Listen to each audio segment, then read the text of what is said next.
T minus 3, 2, 1, ignition. What you know about this life? Yeah. Just relax, baby, get high. Yeah, you're on your way to the best night ever. No top, out with the stars. What is up? You're listening to the Best Night Ever Fantasy Football Recap presented by Busch Light. This is your host, Bobby Tarnapol, and I have a great show for you tonight. First, we are going to recap the matchups from Week 3, then talk about some waiver pickups, and then the first trade of the season. And then finally get into some Week 4 predictions. Let's get into it. First matchup of the week was Team Silly MJ versus Trapped in the Closet. It was an absolute bloodbath. Team Silly MJ, Michael, won 162-99. Just not even a contest. Let's see. Matt Ryan with 24 and Mike Evans out of nowhere with 44 carried Michael's team to the finish and scored about 3/4 of Thomas's points just by the two of them. Pretty solid outing. However, Emmanuel Sanders looks to have a quad strain that he had,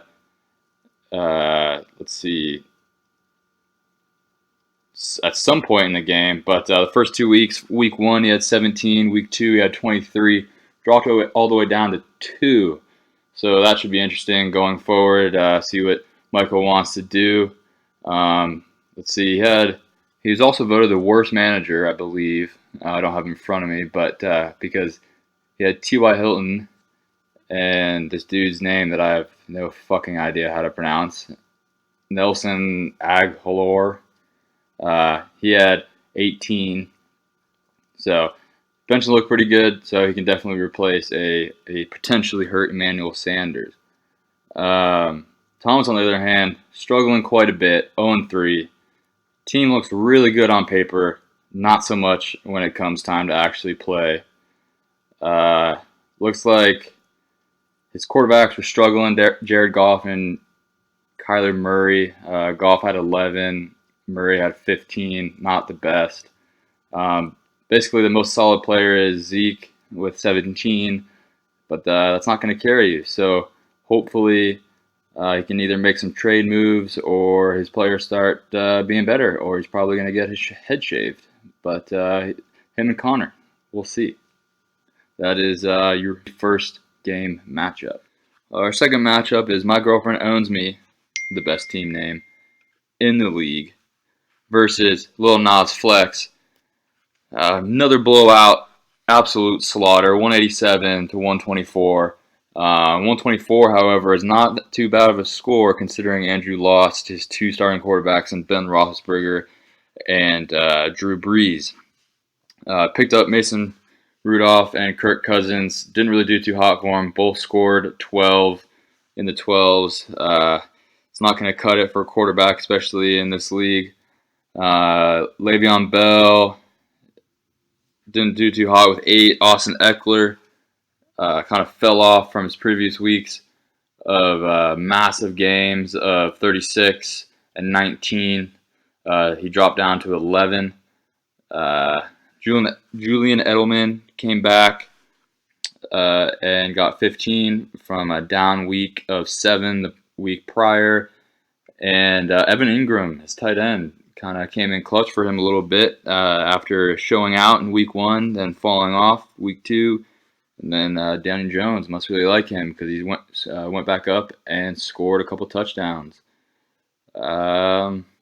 Let's see. Cowboys got him 13, so that should be pretty good following the rest of the season.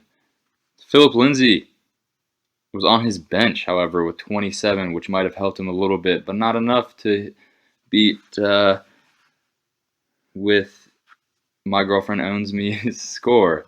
He has Patrick Mahomes, first round pick for him. Good move. He's been showing out. He's really just stacked. Deshaun Watson, Delvin Cook, Greg Olsen, and then Tyler Lockett has been pretty average for the first 2 weeks, and then stepped it up big time in Russell Wilson's huge game, which I think he had 45 points, which we will get to later. But Tyler Lockett with 29, almost 30 points. Huge. Helped secure the W. Not really much else to say. However, Mark Ingram was on his bench, was on Jacobs' bench with 36 points, which is probably not really a fluke because week 1, week 1 was against Miami. He had 25, then a decent run defense. He only had 8 with when he played Arizona. So could be a good pickup. We don't really know. He plays Cleveland this week, so we will see if he's actually good this year. And then we'll go from there. All right.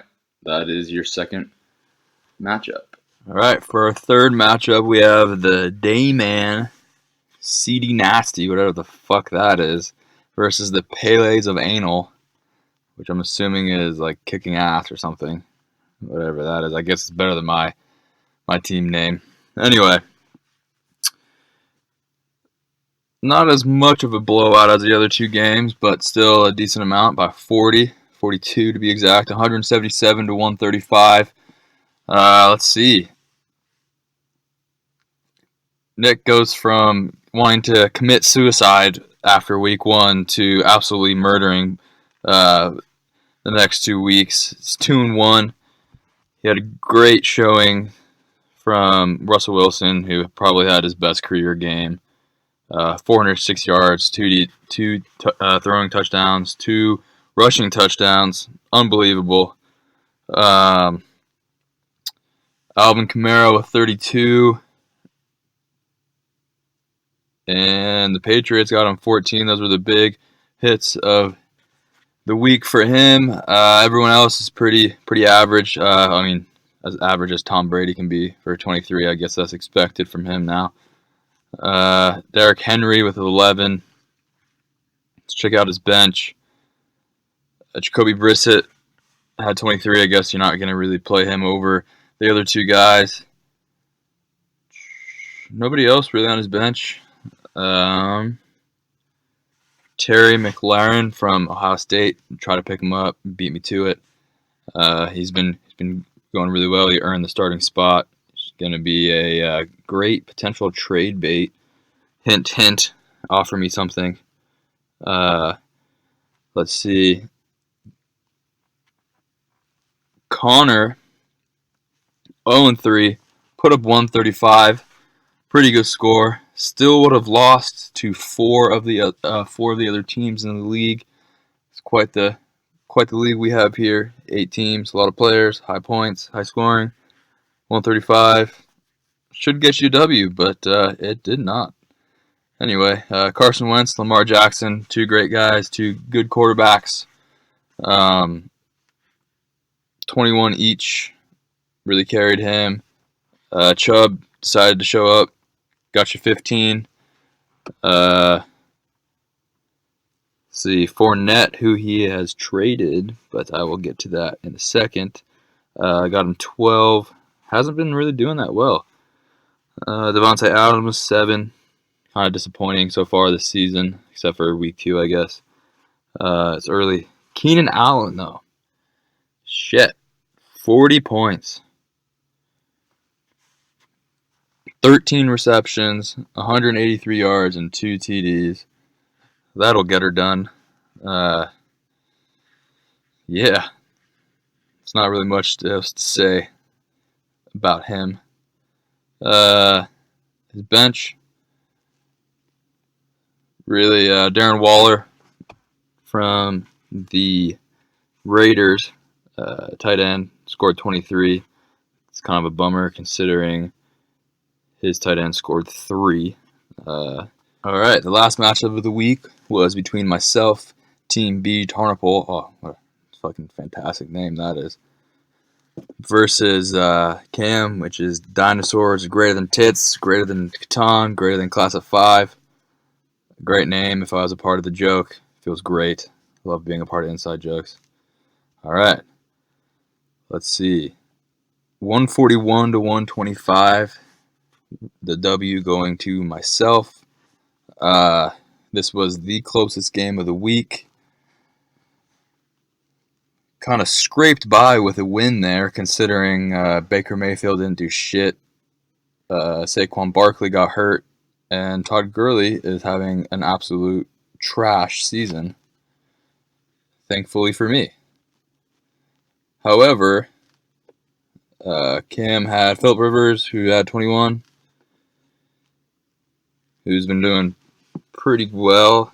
Julio Jones went off, decided to follow up his Week 2 performance at 28, got 25. Cooper Kupp did even better with 30. Seems like he's on the ups. Should be pretty good against Tampa Bay this weekend. Zach Ertz, pretty standard, 8 points, and nothing special. Yeah, if you didn't have those guys suck / Barkley going down, things might have been different, or they should have been different. All right, on my side, had Aaron Rodgers, who's shitting himself in the bed, was scoring less than 15 points all 3 weeks. Hopefully he can figure his shit out against Philly this weekend before he has to face Dallas and get destroyed. Dak finally being trusted as a actual quarterback and crushing it. Had 21, following his 38 and 26 in Week 1 and Week 2, which is kind of surprising considering he played against Miami in Week 3 and had his least points by far. He's playing the Saints, so we'll see how that goes. McCaffrey came back, thank God, after his Week 2 debacle of 6 points. He had 30 points, pretty great. James Conner absolutely sucks. Hopefully he will do better this week against a shitty Bengals defense. Amari Cooper at 23, and Joe Mixon decided to actually play and had 16. Brandon Cooks had 19 on my bench, and then Demarcus Robinson decided to take all of Sammy Watkins' points and had them on my bench with 11 and a touchdown. All right. That is the last matchup of the week. All right, let's talk about this first trade of the season. Let's see. Michael traded Connor. Michael gave up Michael got Devontae Adams and Leonard Fournette and gave up David Johnson, Marquise Brown, and a 2021 first round. Connor really thinking for the future there. 2 years away. Not fucking around. Anyway, we'll see how that turns out. Devontae Adams is pretty much lackluster of a season so far, except for Week 2, he scored 17, but the other ones were less than 10. So, same with Leonard Fournette. Hasn't been that great. Pretty average, 8, 10, and 12. Getting better, but we'll see. Seems to be that Michael traded away more than he got in return at the moment, but I guess only time will tell. David Johnson had 22, 7, and 15, but he has a kind of a tough, well, not really, with the easy schedule coming up. I mean, the toughest one is Seattle this week, but after that, it's pretty easy sailing, so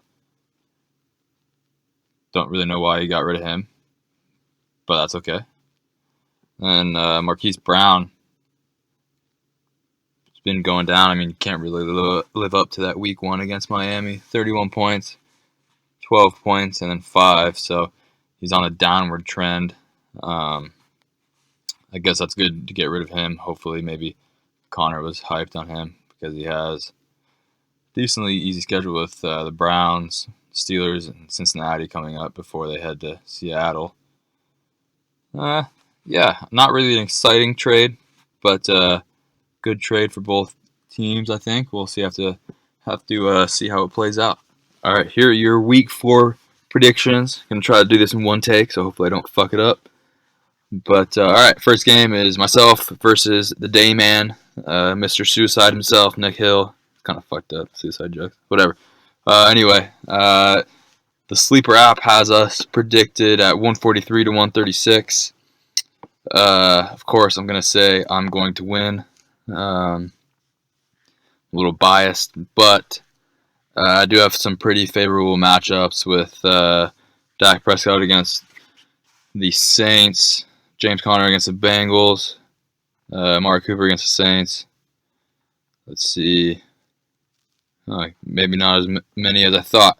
Anyway, yeah, still going to win. Russell Wilson is playing against the easy, well, quote-unquote, easy Arizona defense, and should be pretty easy there. Tom Brady has to play at Buffalo, which is not in his favor. Let's see. Kamara has to go up against the defensive line of Cowboys, which isn't like that great, but also pretty fucking good. Terry McLaurin has to go up against the Giants, so he should destroy their secondary. Boyd, his flex, is going up against Pitt. However, Andy Dalton likes to target John Ross, who's on my bench more. So we'll see how that goes. But all in all, I think the W goes to me. But we'll let time tell that. All right, let's go to the second matchup, which is Trapped in the Closet. Hopefully he comes out and gets a win versus My Girlfriend Owns Me. I think we all know how this is going to go. Let's see. Jacobs is definitely going to win. His roster is pretty good. He does have some tough matchups. Dalvin Cook's going against the Bears defense, so that should be pretty difficult to get some yards. But other than that, he's looking pretty solid. We'll see how he does. He'll probably put up big points like he always does. See, Thomas's team should hopefully show up this week rather than just being good in theory. Really the only hole in his lineup would be Chris Carson. It's not really an RB2. He's more of a flex or bench player as of right now. Godwin would be secondary to Mike Evans. So we will have to see how he does. He didn't do very well against the Giants last week, who doesn't have a very good secondary. So we'll have to see about that. Yeah, pretty lopsided match, but you never know. Maybe he'll go 1-3. We got Cam versus Connor. Projections say that Connor's going to win. However, Cam definitely has a lineup that can put up a fight, as he saw last week. Baker Mayfield will struggle against Baltimore. Philip Rivers should have a very easy time with the Dolphins, but as we saw last week, Dak Prescott played the Dolphins and did pretty damn well, but only had 23 points, I believe it was. Justin Jackson is going to be hopefully running on them all day as well. Todd Gurley has to go against Tampa Bay. So it doesn't look too hot for him, but hopefully he decides to show up and hopefully emulate week 2, get 14 solid points. But we will see on that. Cooper Kupp could carry him again. Zach Ertz, you never know with him. He could go off. And yeah, it's pretty standard after that. Chargers, that's Chargers D. I believe Cam just picked them up off of waivers. They would be a very good pickup and could be the deciding factor in this game because it should be pretty damn close. Over on Connor's side, Carson Wentz, Lamar Jackson, those guys could put up 50 points combined, easy. Nick Chubb might have to help out Baker Mayfield, considering Baker Mayfield can't throw. His newly acquired pickup, David Johnson, is playing Seattle, which probably doesn't look good in his favor. Robert Woods against Tampa Bay. Keenan Allen should be lighting up the Dolphins. However, for every point that Keenan Allen gets, on the other side of the board, Philip Rivers gets. So that should be interesting to keep an eye on. Does that cancel out Keenan Allen or Philip Rivers? Probably not, because we're in a PPR league, but you never know. It will make it a lot closer. Yeah, that is that matchup. And then lastly, we got Andrew versus Michael. This looks to be a very close game, believe it or not. Though both Big Ben and Drew Brees went down, Andrew was able to put up some decent points last week, so hopefully he can do the same. He did put in Philip Lindsay this week against Jacksonville after he had him on his bench and he scored 27. Hopefully he can get rolling. Austin Eckler, though, is a ticking time bomb considering Melvin Gordon is coming back in a couple weeks. We will see how that turns out. Hopefully he accepts my trade that I offered him earlier today that he hasn't looked at yet, even though he's been on the app. Fucked up. Anyway, yeah. Over to Michael's team, Matt Ryan. He just picked up Daniel Jones, who I tried to get off of waivers. Bastard. Should be, hopefully he can repeat from last week.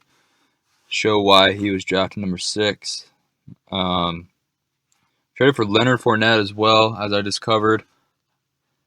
Kind of a iffy trade. We'll see. He's playing Denver. So that'd be kind of funny. Michael, you get to watch your guy that you just traded run all over your favorite team. Should be fun. OBJ, hopefully he has a decent game. Mike Evans, definitely not going to repeat against the Rams of what he just put up last week. Those 44 points with 3 touchdowns. Yeah, not a chance. But so that is your recap, trade talk, week 4 projections. This is me signing off. Catch you later. Bye, have a great time.